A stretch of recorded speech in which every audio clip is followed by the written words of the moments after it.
Up on Network Africa. Hundreds of Kenyans stormed the streets of Nairobi to protest against extrajudicial killings as court charges 3 police officers in the murder of a human rights lawyer. Israeli Prime Minister Benjamin Netanyahu begins his Africa tour. He is built to host 6 heads of state in Uganda and visit Kenya, Rwanda and Ethiopia.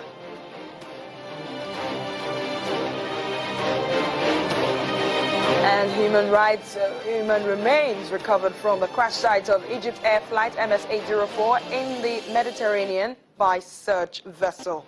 Network Africa starts right now.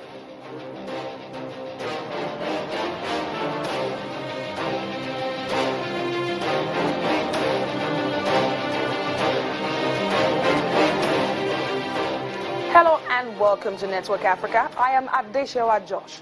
Kenya's capital Nairobi is boiling again as hundreds of people march to protest over what they say is the extrajudicial killing by police officers of human rights lawyer Willie Kimani, his client and their driver. Demonstrators carried a mock coffin emblazoned with the words "Stop extrajudicial killings." Others wore t-shirts with the slogan "Stop police executions." Well,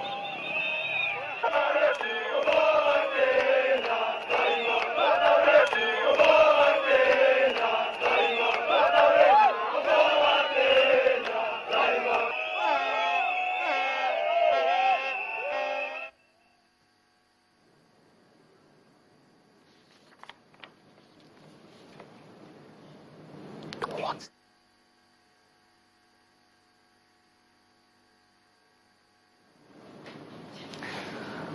Well, rights groups in Kenya have been protesting indeed, as you have seen in that video of the killing of one of their colleagues, which is Willie Kimani. Well, members of the public often complain about police corruption. They have accused sections of the police service of involvement in extrajudicial killings, including in the case of Kimani, his client, and of course his driver. Let's get the latest on the story. David Oito, the digital editor of Standard newspaper, joins me now from Nairobi. Thank you so much for making out time to speak to us on Network Africa, David. Welcome, Adesewa. Well, this is a huge turnout in the aftermath of what has been a very intense relationship between the people and the police over the past several weeks. What is the situation right now? Well, the protests are just calming down now. People are getting tired and are retiring after presenting a memorandum to the National Assembly and to the Internal Security Office headquarters, as well as police headquarters. So it was a combination of both civil society members who are very active and also a section of the Law Society of Kenya members. But we have an official protest coming on Wednesday, which will be exclusively for the lawyers, those who practice in the courts of Kenya. So what more do we know about the killing of the human rights lawyer, Willie Kimani? We understand he disappeared after reporting a police officer. Yes, it's a very intriguing case that shows a colorless murder of 3 Kenyans who were just presented a case in court, and the lawyer was murdered together with his client and taxi driver. It is believed they were kidnapped immediately. They left the court precincts and driven about some 15-20 kilometers outside Nairobi city towards an area called Limuru. And then after that, that is when the disappearance was reported. But little is still known because investigations are underway. They were the 3 suspects who were police officers who were charged before court. And up to now, they're still locked up, and they will be locked up for about 14 days as investigators piece together the evidence. So who are these indicted police officers? Do we know if they have any criminal records and if they are working with a larger group? It's still too early to determine if they have criminal records because investigations are not complete yet.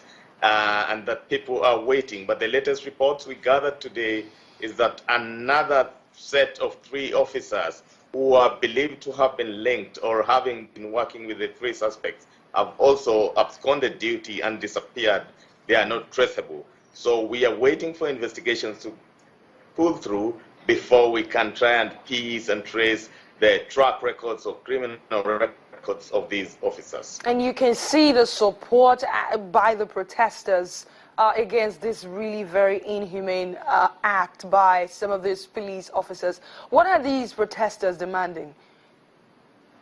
Protesters are demanding that there must be an end to extrajudicial killings, especially those ones executed by police officers. Human rights activists and lawyers are putting the numbers in excess of 100 people believed to have been killed in the last 12 months. And they are demanding that there should be change. There needs to be, the sanctity of life must be respected. And they demand that lawyers need protection so that they can carry out their duties without fear or favor. So what does this say about the police in your country? Does this signal reforms? It signals a bigger problem by your government that the country has been trying to resolve, and the problem has been seeking far-reaching reforms within the police force. Remember, we have 2 wings of the police. There's the so-called administration police, who are basically designed to work in up-country stations, but are now working under the Kenya Police Service in the same unit. And then we had the regular police that have been serving. So the question of undertaking reforms has remained a painful one, and it is believed once these reforms are implemented fully, then we might see a reformed police force that really has respect for human rights and can conduct proper investigations and secure the country in a better way. So tell me now, you say there is going to be another protest on Wednesday. Have we heard anything from your government addressing this issue in particular? At the moment, the only statements that have come from the police headquarters indicate that they want investigations to be complete, but actions will be taken against those who are found culpable. All right, then I would have to let you go. David Oyito, we'll keep an eye on this and hope it doesn't escalate. Thank you, David, digital editor of Standard newspaper from Nairobi. Now, we do know it's the first day of the first week of the month of July, and the tradition is to bring you the latest in the continent and also bring you up to speed with the stories that made headlines over the weekend. Take a look. Senior aides to former Ivory Coast President Laurent Gbagbo have returned home from exile in Ghana more than 5 years after his ouster in a war over a disputed election. The 4 men, who included former Defense Minister Cadet Burton, were persuaded to return following negotiations with the government and guarantees they would not face charges related to the civil war. 5 years after the conflicts that killed 3,000 people, the world's leading cocoa producer has been reborn as one of Africa's economic stars, held up by many as a model of post-conflict reconstruction. Mauritanian authorities have arrested 9 anti-slavery activists and accused them of starting a riot in which several police officers were injured and a bus was burned. The arrests were an attempt to use a riot in Nouakchott to discredit the initiative for the resurgence of the abolitionist movement. Slavery is a crime against humanity in Mauritania, but the practice is still believed to affect between 4 and 20% of the population.